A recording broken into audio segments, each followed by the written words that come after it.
Cancel. Schweezy. So, keeping up with the tradition from last year, I want to continue our Christmas series on movie reviews of your favorite Christmas movies. Now, I'm no stranger to admit that Christmas is my favorite holiday. One reason I love it, and I think probably one of the main reasons I love it, not even... there used to be some religious reasoning behind it, but the main reason I love it is just people decide that because it's like this Christmas season or the holiday season that they believe they should, try to be nice to one another and try to make the world a nicer place because it's Christmas. I'm like, I wish we could replicate at least that feeling year round. Like, now, Christmas and, celebrating Christmas shit is obviously cool, and I enjoy doing that. But there's like this idea that we all try to be better people around this time of the year for some reason because it's Christmas. I love that idea, and I wish we could do it. It was kind of like the beginning of the pandemic, where we all just tried to be better people towards one another. Now we're just cutthroat and shit like that. So, with that being said, I want to get into this week's movie review, being The Santa Claus, starring Tim Allen. So a little background on this. When I was a kid, so back before streaming services, now some of the kids out there are going to be totally lost. This is a time, even before Netflix had DVDs in the mail. Back in my day, Netflix used to come in the mail. So this is before that. And it makes me wonder, how old am I? I'm 28. And I grew up in Kansas. Now, for those of you who don't know about the state of Kansas, is this idea that everything is stuck in time, maybe like a couple years, maybe a decade or so behind. So yeah, that's kind of like the way I grew up. Just like I didn't really get things like I think our first DVD player was a PlayStation 2, because not PlayStation 2s weren't like readily available in every household at that point yet. But we still, like, at that time, in Kansas at least, they were still selling VHSs next to DVDs. I remember when that all came out. So this is the time before Netflix came in the mail. So this is a pretty long time ago. Back when the coolest thing to get was like a VCR DVD player combo. That was the coolest shit. Back when TVs had VCRs built into them, it was a cool time to be alive. Now, in this time though, Christmas movies were not on streaming service, so you either had to, and they usually weren't at like movie rental stores either. I don't know. I don't think we ever actually like rented a Christmas movie. I think we always either had them or, I didn't grow up in like a poor household. This is making me sound like we're poor, because we actually we had a ton of Christmas VHSs, even DVDs. I remember my mom loves It's a Wonderful Life. We reviewed that last year. I might need to go back to some of the old episodes and, I don't know, friends are texting me. Yeah, so I remember my mom loves It's a Wonderful Life, which we reviewed last year. Like I said, I might have to edit those and put them up, because I don't know if we did highlights for those.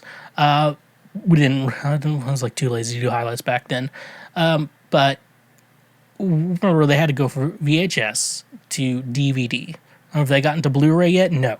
Last year was the first time I watched that movie in 4K. Yeah, pretty intense. Going on further, though, we had The Santa Claus on like VHS, but it was one of those TV recording VHS kind of things. And that's why we had it. And that's how we had it. It was recorded on ABC Family. ABC Family, now known as Freeform, it used to be called ABC Family, and it was a fun channel because they showed a lot of reruns of like Full House and Grounded for Life and all the cool TV shows. And so we had just a VHS copy of The Santa Claus recorded. Remember we had that and A Year Without a Santa Claus, which I think we did last year as well. I remember because it was like Mike Pence and Donald Trump. They're the gay elves. They're the heat miser and snow miser.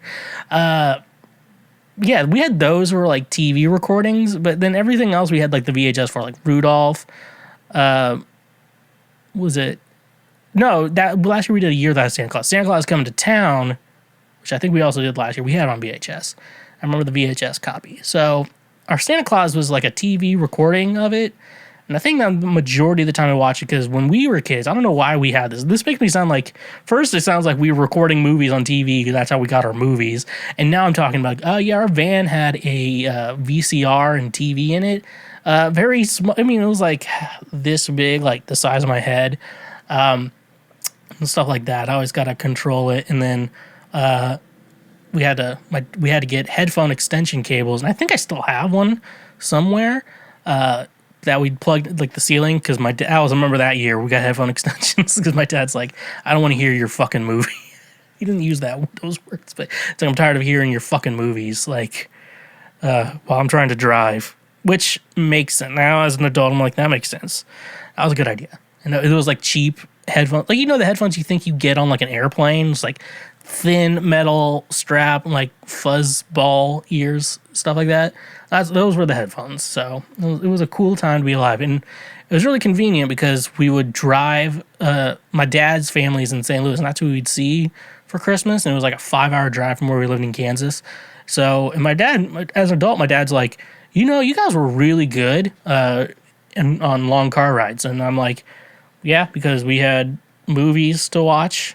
And then after that, I remember I got a portable DVD player. Like, that's the shit. Now it's so weird. I'm just going on rants right now. We're not even getting into the movie yet. Like my MacBook still has a CD drive, but they don't even make those anymore. And I don't even know how many people actually buy a lot of Blu-rays anymore. Now, if I'm going to buy a movie, a lot of times it's just, usually either download it or buy it. Download, No, this is one that, so I have like all the Harry Potter, Shrek movies. I have Infinity War, Spider-Man movies. On digital. So, and I got just like save it to my iPad and watch it there. So, come on, Mark, don't be stingy. So that's my background. So my dad's just listening to my dad as an adult. You guys were real when you were kids. You were really good on cars. I'm like, yeah, we were watching movies. Like, and then you have like parents, like even friends with kids. And like, we're gonna go on a long car ride, and then they give their kids nothing to do.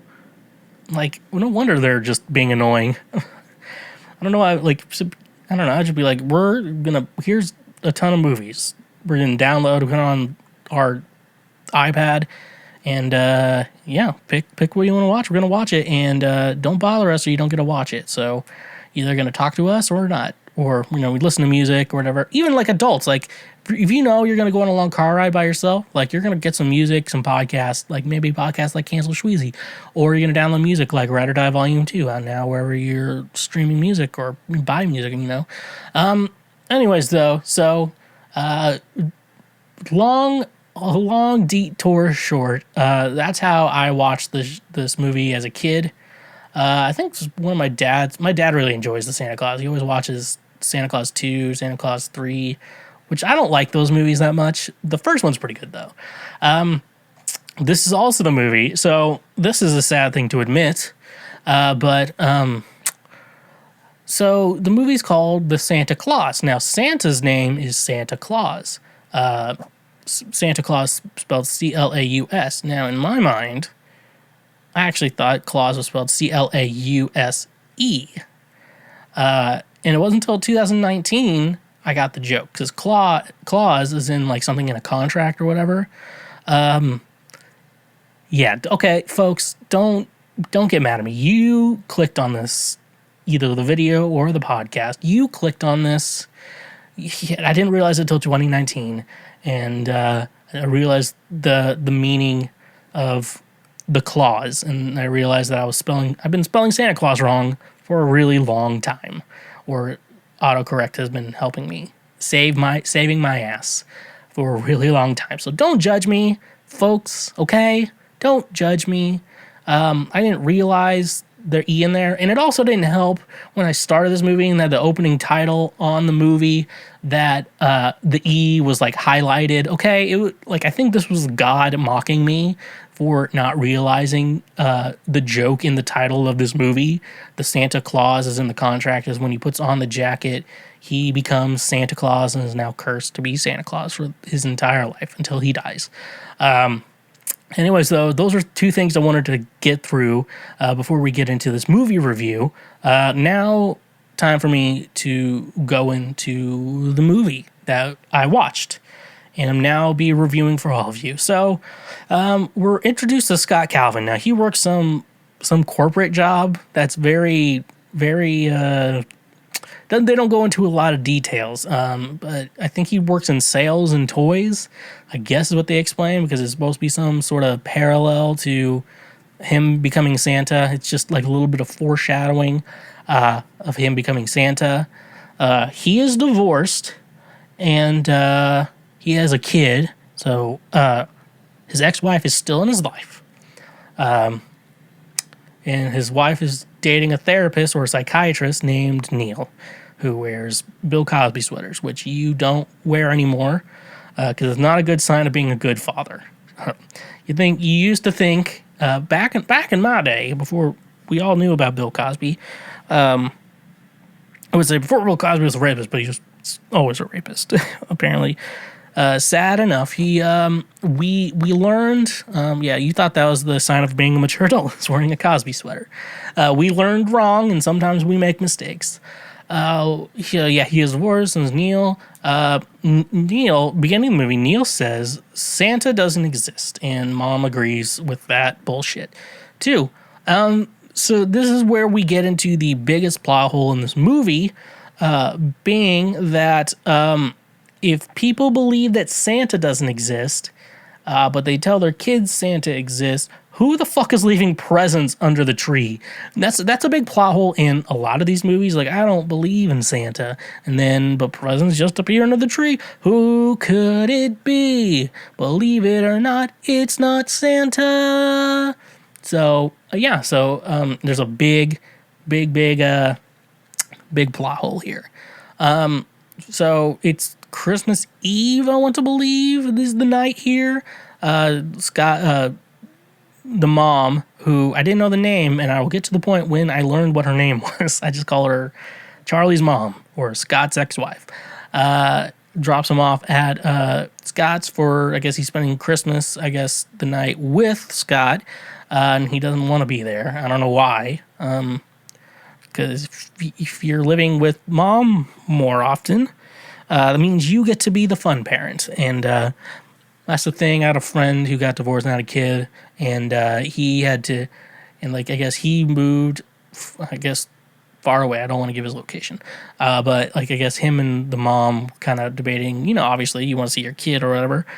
So I guess they made some rule that he gets them during the school year, and then he visits her in the summer, stuff like that. And it's well, you got to be the fun parent. So that's fun shit. And I guess if she visits any other time of the year, they get to hang out. Anyways, though, so he's apparently not the fun parent. So he tries to cook this huge ass Christmas Eve feast or whatever for two people. One's a child. And people are always like, why do my children not finish their food? And it's well, you're probably putting way too much food on their plate. That's one theory. But every kid is different or whatever. I don't know. But they can eat a lot of candy. It's like pizza room. I have a lot of room in my stomach for pizza. Oh, anyways, though. And then before he's why does Neil and Mom say that Santa doesn't exist? And I guess he said that they're naughty, and so that's why they don't believe in Santa, because they keep being put on the naughty list. He ends up, like I said, they are building this huge ass Christmas feast or whatever for two people, FYI, and he burns the turkey. It lights on fire, which I don't know if you've cooked anything in the oven before, but very rarely you have to really fuck up to get something to light on fire in the oven. You have to really, really, really fuck up. Now you can burn things, and now smoke will come out of the oven.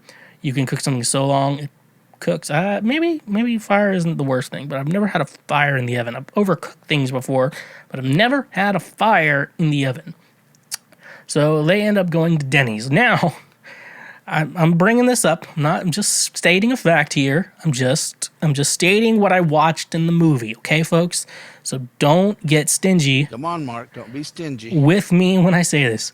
The entire restaurant there was only Asians at this restaurant. The entire restaurant was only Asians at the Denny's. And Charlie was like, "Mom, Dad burnt dinner and the turkey." And then they're like, "I get it. All right, here's a seat." And then, yeah, so they're at Denny's. So, it's a good movie when a Denny's shows up. Yeah, Denny's is like a divorced dad's restaurant. Let's be honest. I enjoy Denny's. I will enjoy a good Denny's sometimes, but yeah, Denny's has divorced dad energy. Let's just be honest here. Denny's is divorced dad energy, and I didn't make that up. Actually, I made up the theory in my mind, but the reality, I didn't make it up. Okay, so now we start getting into the premise of this movie. So Charlie wakes up in the middle of the night, and he hears from the night before Christmas a clatter on the roof, and he wakes up his dad to actually go check on it, and he's like, you know the number, you know how to call 911? We're like, yeah, it's 911. It's like a funny joke. Anyway, so he goes check on it, and he just sees a guy dressed up like Santa, or someone in a Santa suit dressed up, and he's like, "Hey, what are you doing on the roof?" And then Santa falls to his death. Yep, that's how it works. Now, I saw a guy jump off the roof onto his feet, and I know his feet are probably broken now. I've seen a lot of people hurt themselves from jumping off roofs. Never die, though. That's the thing. They're alive. Are they potatoes? Probably, but they are alive. So Scott looks for identification. He finds the card with the Santa Claus on it, saying that whoever puts "if I die," put on the jacket, the reindeer will know what to do. So Scott foolishly puts on the jacket, and therefore inflicting himself with the curse of becoming Santa Claus. The curse we'll get into a little bit later, but I have to imagine it sounds like a curse. Now, you're telling me that if you put on a jacket unknowingly, that you are now having to take the identity of someone else? That's a little, that is something of a curse. And so they make deliveries, and obviously, Scott, now cursed with the role of Santa from the jacket, now has to now finish the gifts. And then they make it to the North Pole at the end of it, and they're all really confused.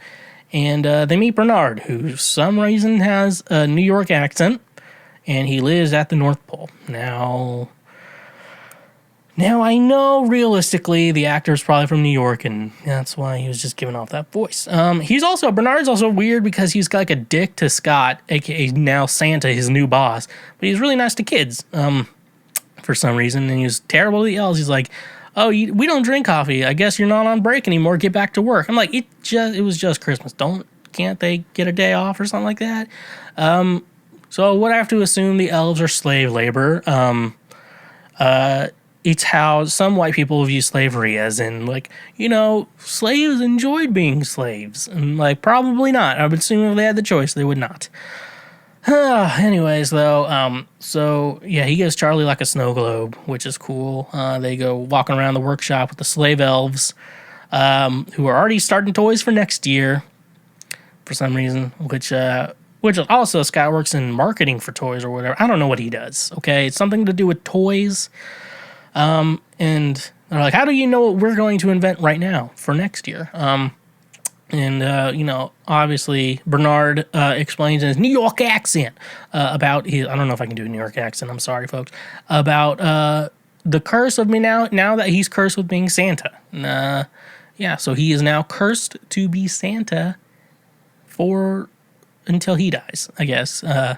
This is how the curse of Santa continues in this world. He then drinks a 1,200-year-old cocoa recipe, and he kind of flirts with the kid elf, but I think it's just playful back and forth. Sorry, I'm dating someone and rapping or whatever the joke was, or something like that. I don't know, it was like a weird scene. I'm like, that does not work in 2021. Some of these Christmas movies don't age well, folks. That's just how it is. as he puts on Santa's pajamas, surprisingly still fit him in his normal size, and he falls asleep in Santa's bed, but then wakes up in his own bed, but the same pajamas he fell asleep in, but was in a different location. There's some logistics in this movie that don't make sense. I'm just stating what I watched. So then, we're going through like this next year. So he was told by Bernard that you have until Thanksgiving, until next year, to get all your affairs in order because now you're Santa. You are now cursed with the curse of being Santa. You put on the jacket without reading tiny little letters under a microscope before iPhones could zoom into shit and all that stuff. You are now cursed with this. So now he has to, so Charlie remembers the entire thing, and his dad's like, yeah, I think it's happened. It might have been a dream, but he's kind of like confused on what went on. But Charlie's like, it happened.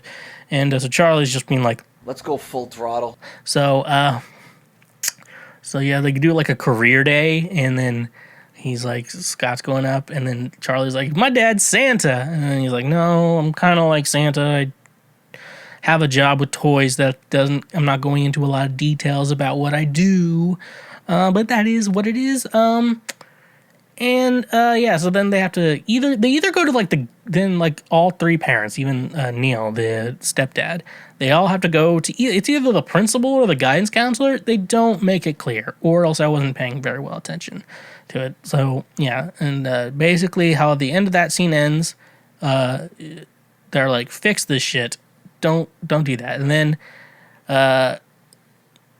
like I guess they're concerned, and Scott's like, hey, Charlie, I'll give you $5 if you just keep this a secret between us. And so, yeah. So we go further and further into this movie. The curse is starting to really start affecting Scott in his life. He starts gaining tons of weight. And they have this whole scene where everyone at Scott's job just makes a joke about his weight. Like I said, this movie has aged to it. This movie has aged. Frank Barone, a.k.a. his boss, mentions, he's like, wow, you're getting fat. And then Scott's like, allergic reaction. And then they are ordering lunch. And he orders, like, his whole lunch is just desserts. And then another coworker is just like, allergic reaction, huh?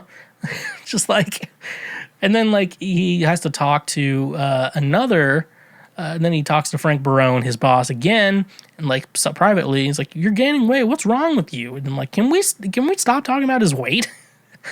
And he's like gained 45 pounds in a week, and he keeps growing facial hair like super thick really quick, and his hair is like turning gray and stuff like that.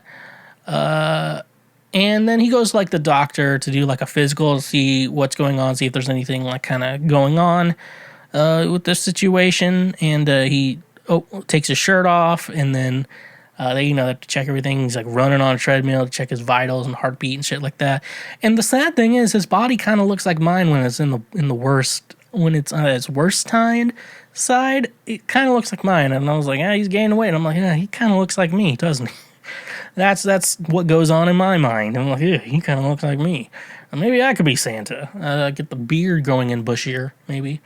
And then, the real problem starts when he's he's starting the curse is taking place. He's starting his transformation into becoming Santa. And then they're at Charlie's soccer game. He's sitting on the bench, just like watching his kid's soccer game. And, kids are lining up to sit on his lap and that's a weird thing. Hey kids, sit on my lap and tell me what you want for Christmas. I don't think that has aged very well. And then obviously, Charlie's mom and Neil don't like that at all. So they leave, and then they go to like the lawyer, the judge, to make sure that they can to see if they can get visitation rights for Scott taken away.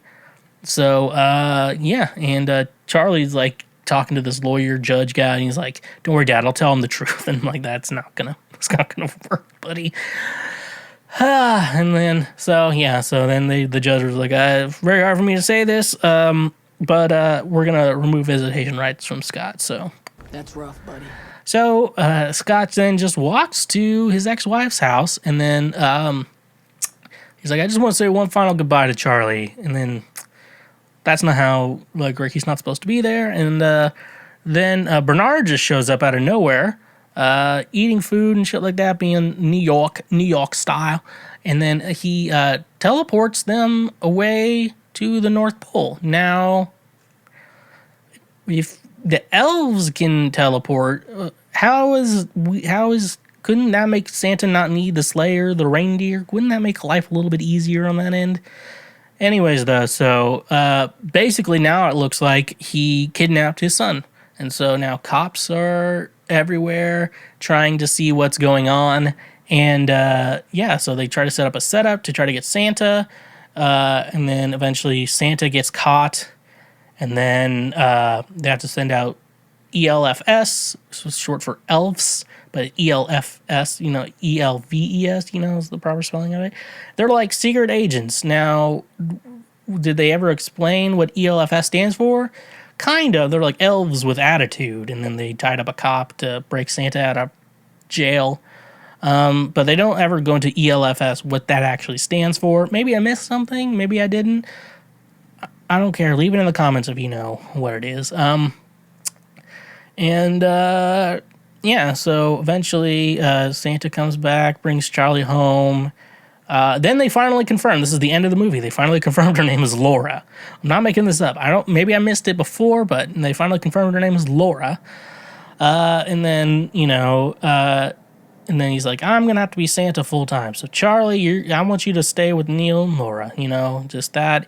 They burned the papers saying he can't visit, yada, yada, yada, And they're like, you know what? He's fine. We have their son. He's actually Santa. And then Santa comes out and drops Neil his weenie whistle. Because when he was a kid, he stopped believing in Santa when he was 3 because he never got an Oscar Mayer weenie whistle, which is unfortunate to the parents because, like, they don't know. It's like the 90s. They don't know when.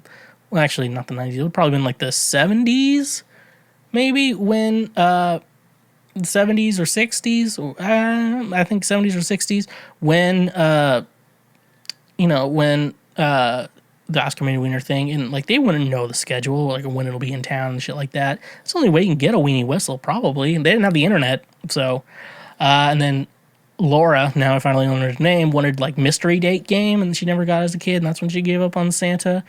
But now they believe in Santa again, and then he flew away. Merry Christmas to all, and to all good night. And now Scott Calvin is the new Santa Claus, and is now living his life through now accepting the curse that has been placed upon him as the new Santa. And he is now Santa, and he is now living with that. So that's the end of the movie. So what have we learned? Why do I always think a movie has to teach you a lesson? I don't know, folks. If you see the lesson I learned, if you see someone's jacket, don't put it on. It's probably cursed, and you don't know if you want to accept the curse yet. That's the real deal. That's the way it is, and this is the type of guy you get. But also, the other lesson I learned here, though, is I have my windbreaker. If I die, the next person to put on the windbreaker becomes the new Schweezy. And that could be you, that could be anyone. I told all my friends to accept it and become the new Schweezy. Maybe their hair will grow and look cool, and they'll be cool like me.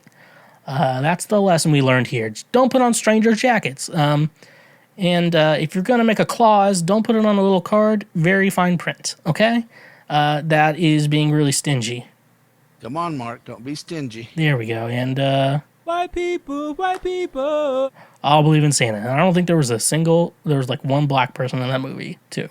Just wanted to point that out. But yeah, don't put on strangers' jackets. That's the moral of this story, or else you will be cursed. Well, look at you. You just finished one of the many highlights from Cancel Schweezy. Glad you watched, and I hope you learned something important in your life today. We have more highlights available for you to watch, out now, available now for you to watch. And we got full episodes as well. So don't be stingy and go watch another highlight. And like I said, stay awesome.